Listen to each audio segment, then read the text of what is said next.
आप सभी को मेरा प्रणाम। आइए सुनते हैं प्रतिभा राय जी की कहानी एंटीक। पके हुए आम बुढ़ऊ 90 पार कर चुके हैं, बुढ़िया अंदाजन 80 से अधिक। किस दिन हवा के झोंके से टपक जाए कौन जानता है। कौन पहले जाएगा कौन बाद में, बस यही चिंता है दोनों की। उम्र में बड़े होने की वजह से 90 साल के बुढ़ऊ का पहले जाना न्याय है, पर क्या यह बुढ़िया के प्रति विधाता का अन्याय नहीं होगा। अब इस उम्र में मांगने को कुछ नहीं बचा। जो भी कुछ देना था प्रभु दे चुके हैं। बेटा बहू बेटी दामाद पोती पोता धन धान्य जितना भी दिया बहुत दिया। अब सिर्फ एक ही मन्नत है बुढ़िया की, प्रभु मेरे बुढ़ऊ ऐसे ही बने रहे 100 या 120 साल। 120 साल की आयु है भाग्य रेखा में, क्यों नहीं होगी पूरी। पूरे बाजे गाजे के साथ मेरी अर्थी इस आंगन से उठे। कोई जीवन मांगता है, बुढ़िया मरण मांगती है। यदि इसमें भी विधाता कंजूसी करेंगे तो फिर किससे कहें। बुढ़ऊ तो इतना भी नहीं मांगते, वे जानते हैं कि यह सारी मन्नतें बेकार है। क्या ईश्वर हमारी ही मन्नत सुनने के लिए कान लगाए बैठे हैं। और फिर यदि ईश्वर बुढ़िया की मन्नत मान भी ले तो इतने सालों तक जीकर क्या लाभ। किसे चाहिए लंबी आयु। अब तो लंबी आयु ही सभी कष्टों से बढ़कर है। बाप दादों के समय की यह कोठी बुढ़ऊ बुढ़िया से भी अधिक पुरानी है, पर इस कोठी की जरूरत है। कोई नहीं चाहेगा कि 150 साल पुरानी यह कोठी, चूंकि बहुत सालों से खड़ी है, अब ढह जाए। अब इसकी जरूरत नहीं रही। कोठी खड़ी रहेगी तो आश्रय और अर्थ लाभ होगा। बुढ़ऊ बुढ़िया अधिक दिनों तक जीते रहे तो कष्ट और अर्थ व्यय होगा। उनकी देखभाल करना सबसे अधिक कष्टकारी होगा। यही है दुनिया की रीति। इसमें बुढ़ऊ बुढ़िया को दिल छोटा करने जैसी कोई बात नहीं। बुढ़ऊ बुढ़िया दोनों की उम्र लंबी है। संभवतः इस गांव में सबसे अधिक उम्र के हैं दोनों। उनके समय के लगभग सभी लोग सिधार चुके हैं, इसीलिए अब इन दोनों ने भी मन बना लिया है जाने का। जब मौत आएगी तो क्या किसी से पूछ कर आएगी कि तुम चलने को तैयार हो, मैं आ सकती हूं। तो फिर मरने की तैयारी ही क्यों करें, बल्कि मन को बहलाने के लिए इसी तरह बसते फिरे, मानो मौत कुछ होती ही ना हो। बुढ़ऊ बुढ़िया को वास्तव में मरने की चिंता नहीं सताती। जीवन की मिठास चूस चूस कर एक एक दिन बिताते हुए जी रहे हैं। अब भी अपना काम खुद कर सकते हैं दोनों। ठाकुर बाड़ी से प्रसाद आ जाता है। रसोई बनाने का झंझट ही नहीं। इसके अलावा इस उम्र में पेट भी खाद्य का साथ नहीं देता। चिड़ियों जितना खाना जीने के लिए जितना जरूरी है, बस उतना ही। खाने की इच्छा भी नहीं बची। बुढ़ऊ बुढ़िया मजे में है, यह सभी जानते हैं। बेटा बहू बेटी दामाद से यह कहकर कि आकर हमें देख जाओ, हमें सहारा दो, हमारी सेवा करो, उनकी शांति में खलल नहीं डालते। जिसका जब मन हो आए, जितने दिन चाहे रहे गांव में। इतनी बड़ी कोठी पड़ी है, मौज मस्ती करे। बुढ़िया इतने में ही खुश है। इसीलिए थोड़ी सी तबीयत खराब होने पर जहां बैठे हो वहीं से उठकर सीधे चले आओ कहकर बच्चों को तार भेजना बुढ़ऊ बुढ़िया की नीति नहीं है। हालांकि औरत होने की कमजोरी के कारण बुढ़िया कभी कभी मुंह फुलाकर बुढ़ऊ से कह देती है, बेटा बेटी क्यों पैदा करता है आदमी, बुढ़ापे में सहारे के लिए ही तो। एक चिट्ठी तक नहीं भेजते बच्चे।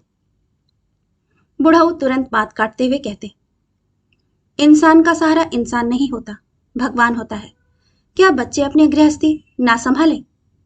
उन्हें 10 चिट्ठियां बढ़ा चढ़ाकर लिखने से क्या हमारे शरीर की रोग व्याधि दूर हो जाएगी। औरतों की तो शिकवा शिकायत बनी ही रहती है। बच्चे बार बार आएंगे तो तुम ही परेशान होने लगोगी। भला 9 तरह की सब्जी और 6 तरह की भुजड़ी बनाने की अब तुम्हारी उम्र कहाँ बची है।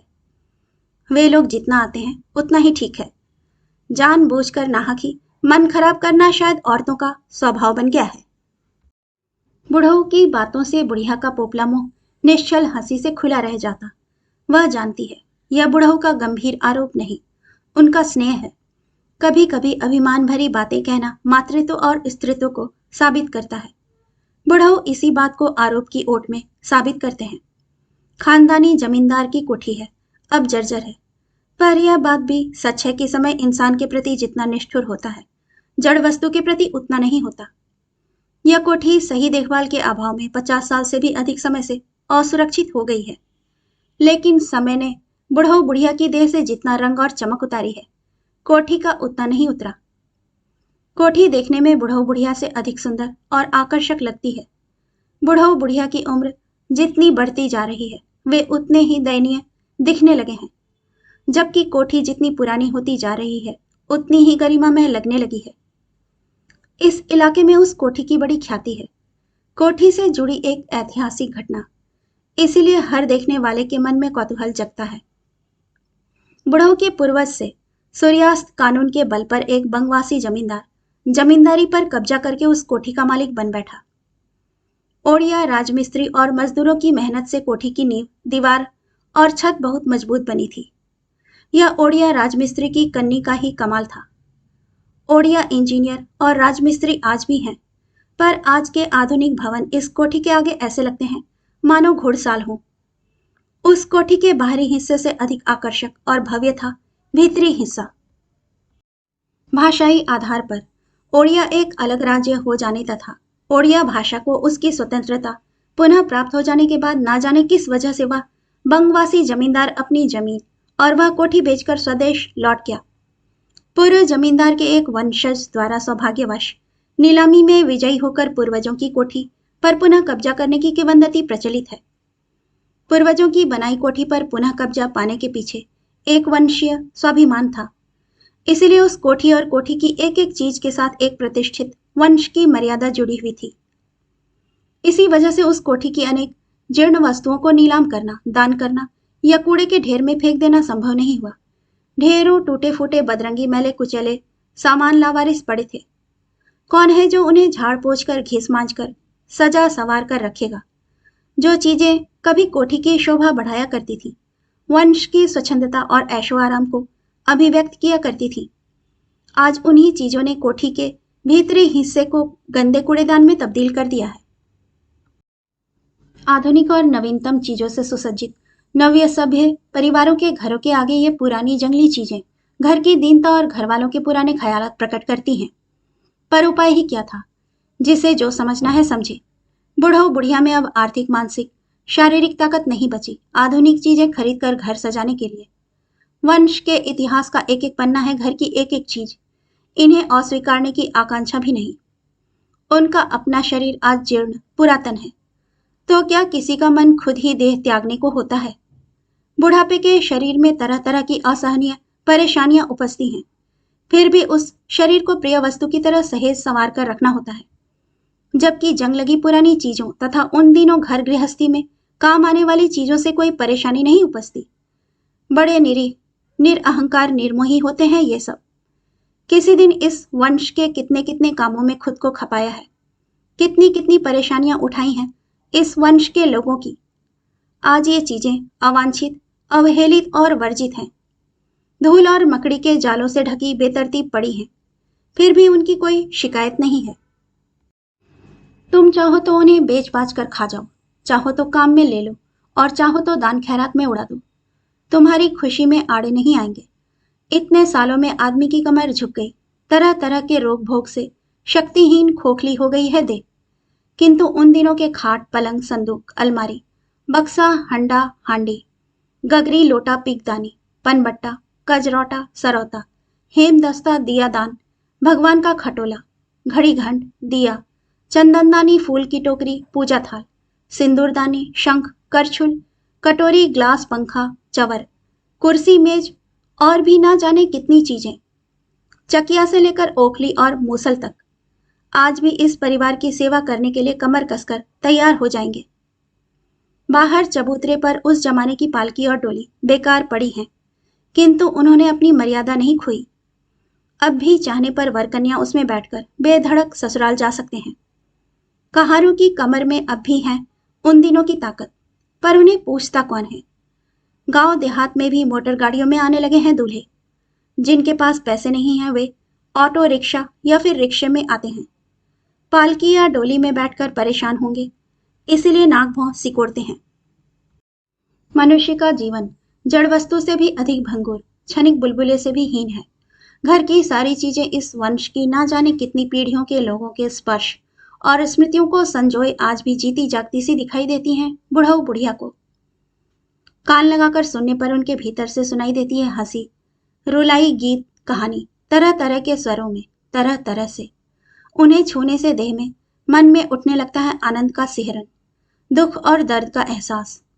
मोतियाबिंद भरी आंखें भेद कर दिखाई देता है बचपन, किशोरावस्था और जवानी। दिखाई देते हैं ना जाने कितने महोत्सव, कितने उत्साह, और दिखाई देती हैं जीवन की ना जाने कितनी परेशानियां, कितनी अपूर्णताएं, कितनी गलती सही और व्यर्थताएं। केवल अपने ही जीवन की आख्यायिका नहीं, पूरे वंश की आख्यायिका।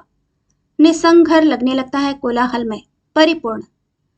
बुढ़ऊ बुढ़िया अपने अपने अंदाज में उनसे मन ही मन बातें करते हैं, उनके उल्हाने सुनते हैं, कैफियत देते हैं, दुलारते हैं उन्हें, और कभी कभी रूठ भी जाते हैं उनसे। क्यों नहीं रातों रात छुमंतर हो जाते हो अपने आप? कब तक पड़े पड़े हमारी रखवाली करते रहोगे? हमारे बाद क्या होगा तुम्हारा? चोर तस्करों के हाथों के खिलौने बनोगे? आग में झोंके जाओगे? कौन समझेगा तुम्हारी मान मर्यादा? हमारे बच्चे तक तो समझ नहीं सके। समय का दोष है, भला समय ने किसी का क्या बिगाड़ा? समय पर सारा दोष मढ़कर अपना पल्ला झाड़कर बैठ जाना मनुष्य का स्वभाव है। ऐसा कौन है जो मौका पड़ने पर समय का दोष दिए बिना जीवन व्यतीत कर लेता है? जबकि समय मनुष्य की देह को ही तो जवान से बूढ़ा बनाता होगा, लेकिन मनुष्य अपने मगज से बुद्धि निकालकर समय को बेहद पुराना बना देता है। मनुष्य यदि नई नई चीजें, नए फैशन, नए आईन कानून, नाच गीत मन से न बनाता तो पुराना शब्द ही न होता इस दुनिया में। इसलिए जिसका जन्म पहले हुआ वह पुराना है, जिसका जन्म बाद में हुआ वह नया। तो क्या कहीं लिखा है कि पुराना वर्जनीय है और नया स्वीकार योग्य? बच्चे घर के पूर्वजों के समय की चीजों की ओर फूटी आंखों नहीं देखते। वे नए युग की चीजें, बर्तन, रोजमर्रा के काम में आने वाली चीजें सब कुछ खरीद चुके हैं। स्टील के बर्तन, नई तरह की खाट, सोफा, वार्डरोब, बुक शेल्फ, ना जाने क्या क्या, नाम ही बोलना मुश्किल है। ठीक है, जिसमें उनकी रुचि है करें, जैसा सभी करते हैं भला उससे अलग वे कैसे करेंगे? आजकल कांसे के बर्तन में कौन खाता है? बहुत भारी होते हैं, मांजने में भी झंझट। बुढ़ऊ बुढ़िया के लिए स्टील के बर्तन, ग्लास, ना टूटने वाले चाय के कप प्लेट, नाश्ते के लिए तश्तरी लाकर दे गए हैं बच्चे। बुढ़िया को आसान लगता है इनमें काम करना, साबुन का फेन लगाते ही चमचमा उठते हैं। कांसे के बर्तनों में तो फिजूल की ताकत लगानी पड़ती है। बच्चों की हर बात बुरी नहीं होती, किंतु उन दोनों के बाद इन चीजों की क्या व्यवस्था होगी? बच्चे छुट्टी लेकर एक आध दिनों के लिए गांव आने पर बुढ़ऊ बुढ़िया उनसे मिन्नतें करते हैं, बच्चों, बाप दादा के समय की ये सारी चीजें जिसे जो अच्छी लगे ले जाओ ना। कब पिंड से प्राण निकल जाएगा कौन जानता है? मुर्दे को गिद्ध ताके रहने की तरह कुटुंब के सारे लोग घात लगाए बैठे हैं। अर्थी उठी भी नहीं होगी कि सारी चीजें गायब हो जाएंगी। बेटा बेटी, बहू, पोता पोती, पतोहू सभी समर्थ हैं, गड्डी गड्डी नोट कमाते हैं। नोट नोट को क्या वे किसी कमाई में गिनते हैं?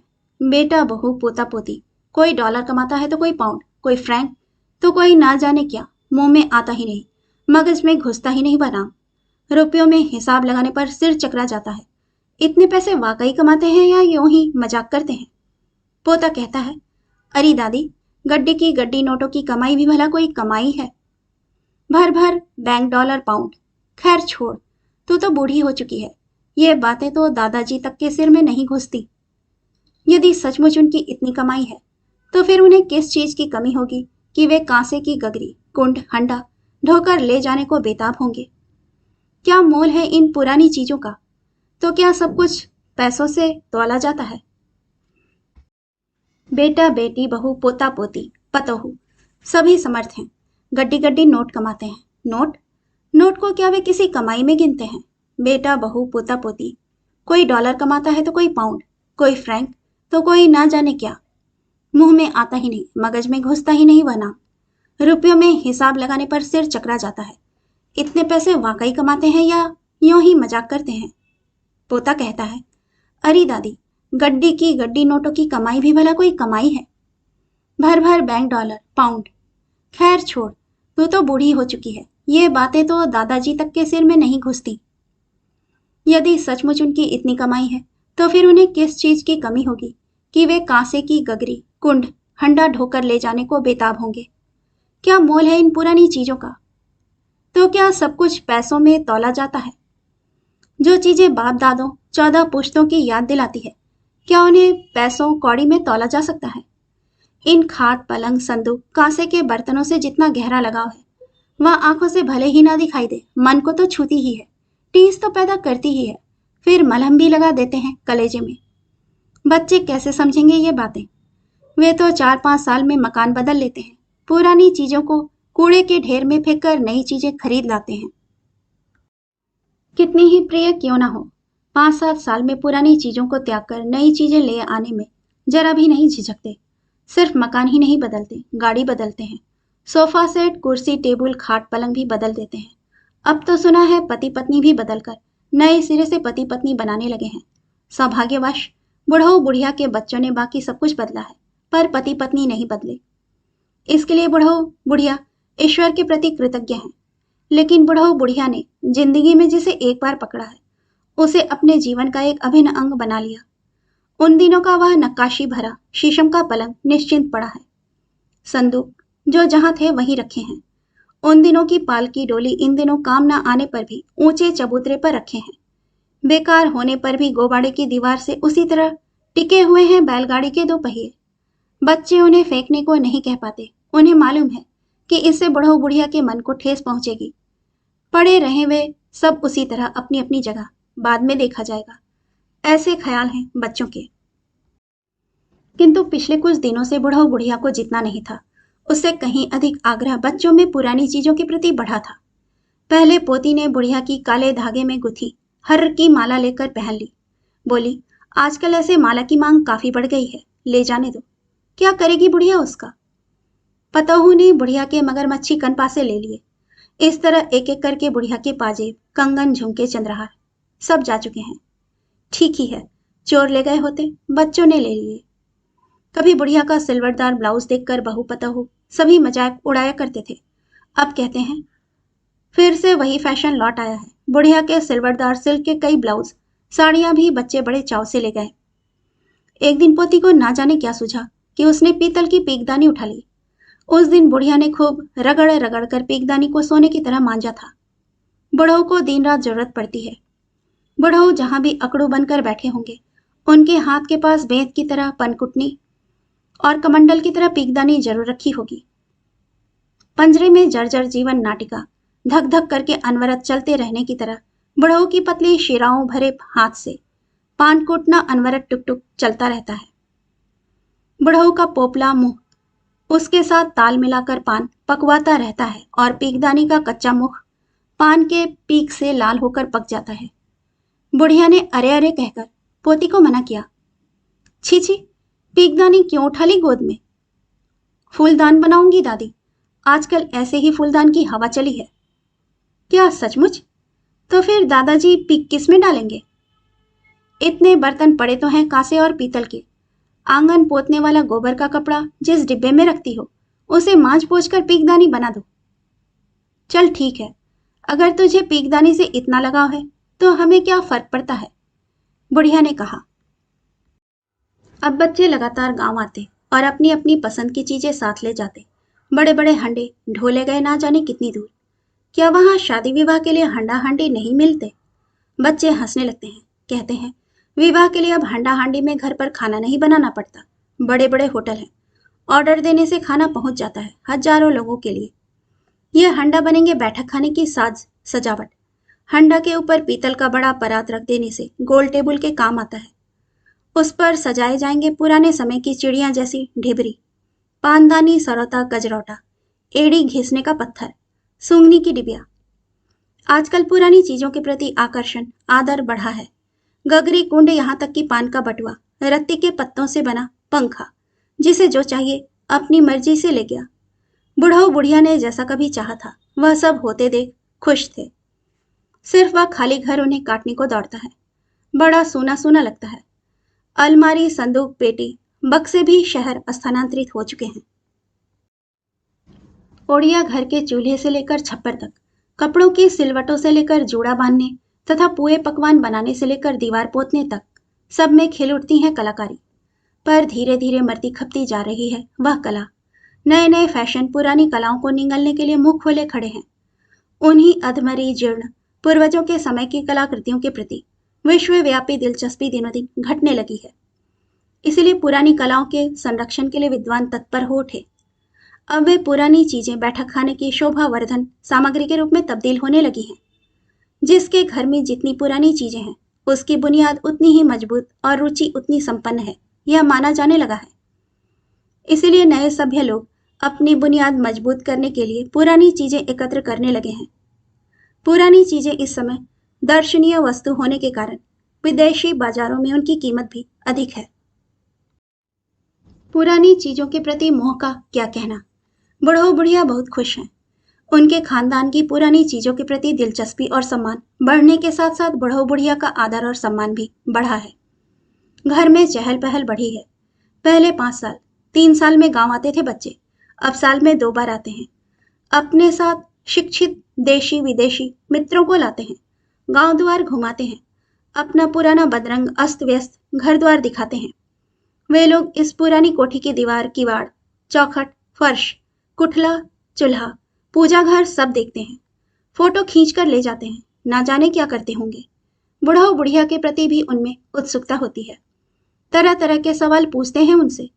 कितने साल हो गए शादी को, बुढ़ापा भरी जिंदगी किस तरह बीत रही है, इतने सालों का दाम्पत्य प्रेम किस तरह टिका हुआ है। बुढ़ऊ बुढ़िया अपने दाम्पत्य जीवन में एक भी दिन मुंह ना फुलाए होने का रहस्य क्या है। यदि अगला जन्म होता है तो क्या बुढ़ऊ बुढ़िया पति पत्नी के रूप में फिर से एक दूसरे को पाना चाहेंगे। इस उम्र में भी इतना सक्रिय रहने के पीछे क्या स्वास्थ्य संबंधी कोई नुस्खा है, इत्यादि। उन लोगों के लौट जाने पर घर फिर सूना हो जाता है। बुढ़ऊ बुढ़िया एक दूसरे की ओर देखते हुए बातें करते। बड़े बातूनी हैं। बातूनी है जरूर, पर बूढ़ा बूढ़ी के बारे में जानने की जिज्ञासा तो है उनमें। आजकल बूढ़ा बूढ़ी हो जाने पर पूछता ही कौन है। वे हो जाते हैं खोटे सिक्के, इसलिए ना तो फेंकेंगे और ना ही पास रखेंगे। गांव की माटी से ही चिपके रहते हैं बेचारे। झटके में प्राण निकल जाए तो पास कोई होता तक नहीं। घर तरह तरह की चीजों से भरा हुआ था, ठीक ही लगता था। इतना खाली खाली तो नहीं लगता था। अब बिना चीजों के नंगे ताड़ के पेड़ जैसा उदास दिखता है। बच्चे सारी चीजें बांट बूट कर ले गए, सिर्फ बुढ़ऊ बुढ़िया का पलंग ही बचा है। उस जमाने की शीशम की लकड़ी का पलंग बुढ़िया के पिता ने बढ़ई बुलवाकर बड़े स्नेह से बनवाया था। थोड़ा ऊंचा, आजकल के बॉम्बे पैटर्न की तरह उतना नीचा नहीं। औरत की पिंडलियों की तरह चिकने और मजबूत हैं उसके चारों पाए। उनमें पाजेब की तरह नक्काशी का काम हुआ है। ऊपर की ओर नई नवेली दुल्हन की कमर की करघनी की तरह पलंग के पायों पर लता और पत्तों के बेल बूटे लिपटे हुए हैं। उसके ऊपर जूड़ा बांधने सा सिरहाने की और मुकुट की तरह बने हुए हैं उल्टे तोते, हाथी, कमल लता पत्तों की नक्काशी।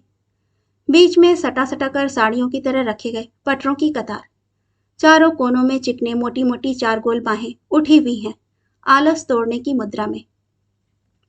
मच्छरदानी का बाड़ा मानो पलंग ना होकर स्वयं मुग्धा चतुर्भुज नारी हो। वही पलंग आज अतीत की एकमात्र याद है, धरोहर है, बुढ़ापे में साथ देने वाला है। पति पत्नी के अलग अलग इंसान, अलग विचार, अलग सपनों और इच्छाओं की तरह हैं आजकल के डबल पलंग। सटे होने पर भी दोनों के बीच सूत भर की दूरी तो रहेगी ही, मानो डबल बेड ना हो, 2 स्वतंत्र नर नारी हों। बुढ़ऊ बुढ़िया का मन जीवन और पलंग की तरह डबल बेड से अलग नहीं, सिर्फ नाम के लिए हैं। चाहे तो 2 भिन्न सत्ता हैं, जरा सी नोक झोंक से अलग हो सकते हैं। बुढ़ऊ बुढ़िया का पलंग पुराने जमाने का और भारी है, इसीलिए पलंग स्थानांतरित नहीं हुआ। छोड़ दो, इतना तो छोड़ दो। घर पूरा खाली कर दिया तो इंसान बातें किससे करेगा।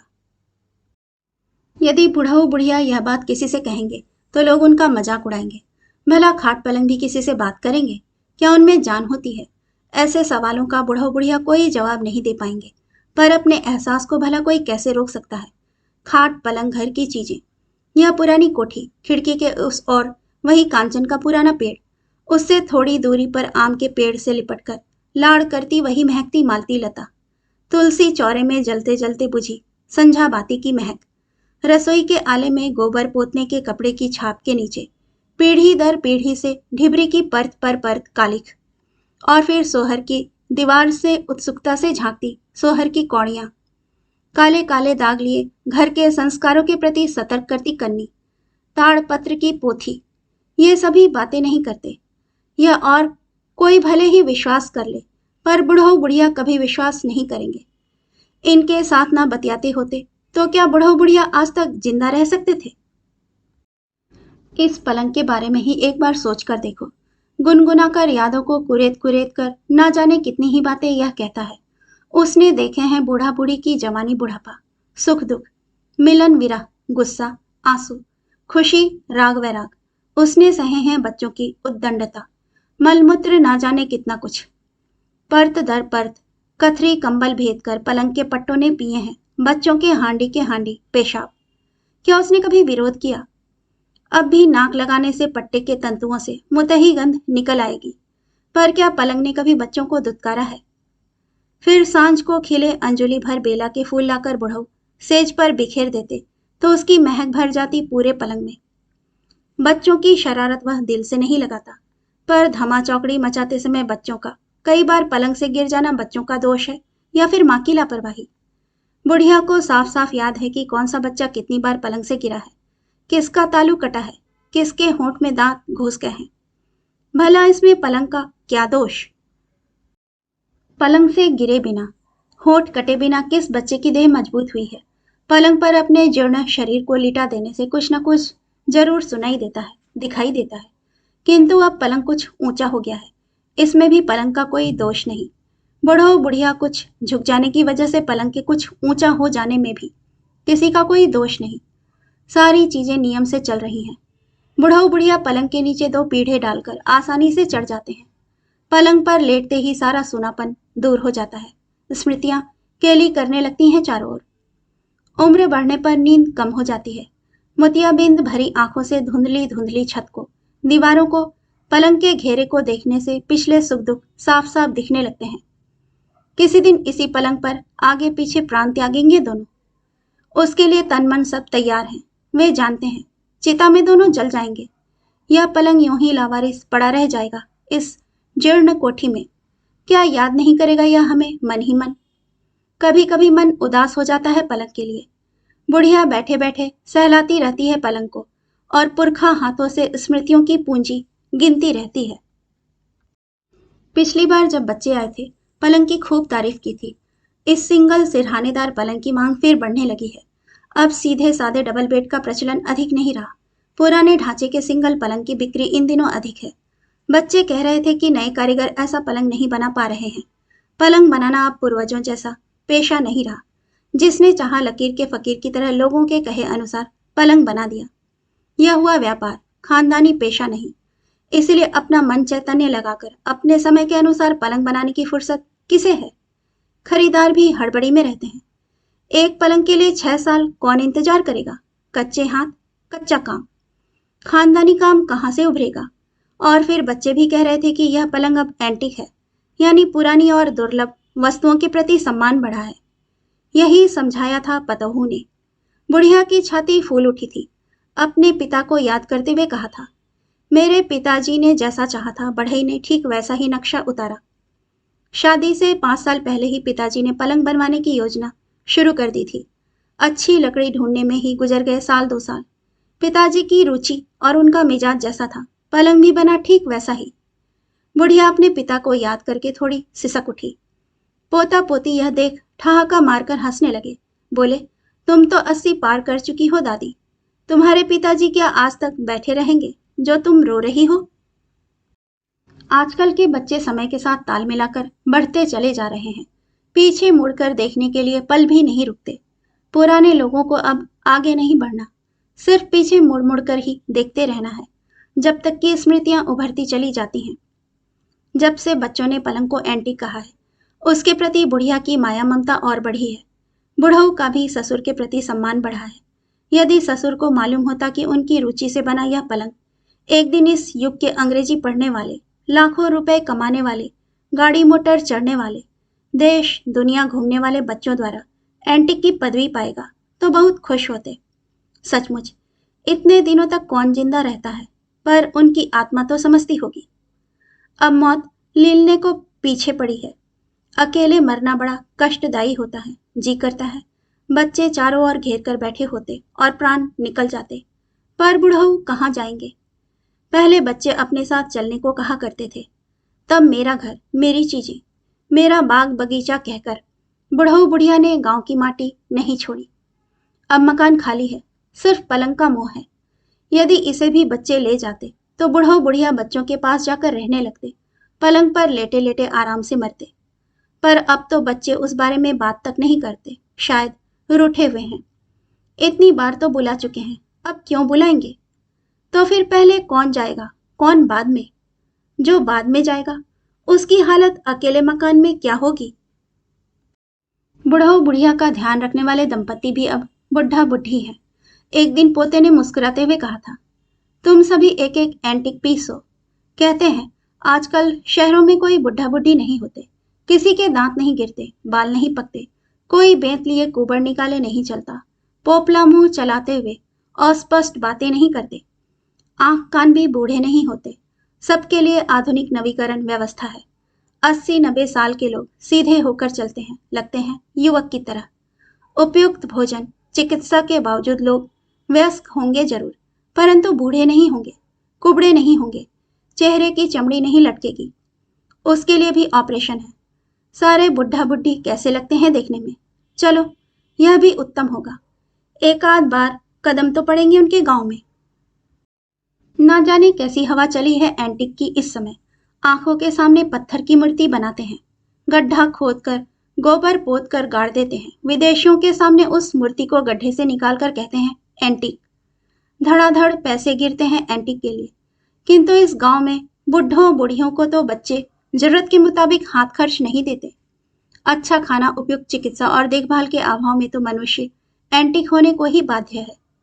पिछली बार बुढ़ऊ बुढ़िया को पलंग पर बिठाकर फोटो खींचा था बच्चों के एक विदेशी मित्र ने। एक बड़ा कलाकार है, आर्टिस्ट है।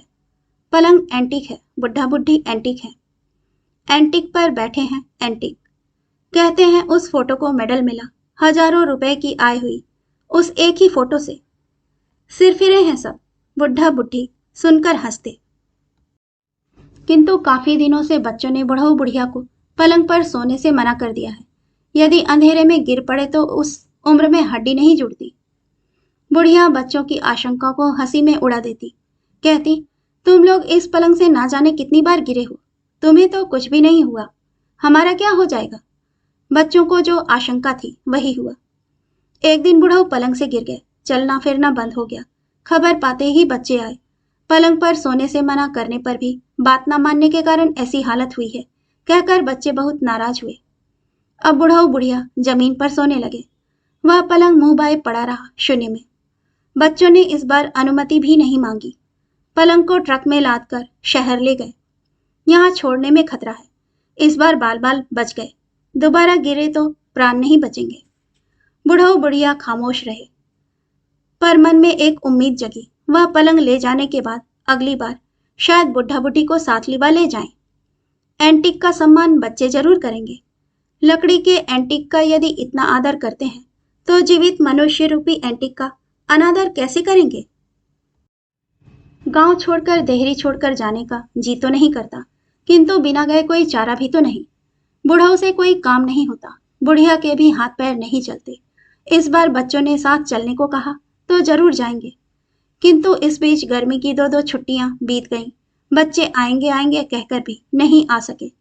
चिट्ठी आई थी कि वह पुराना पलंग उनके यहाँ दर्शनीय वस्तु बन गया है।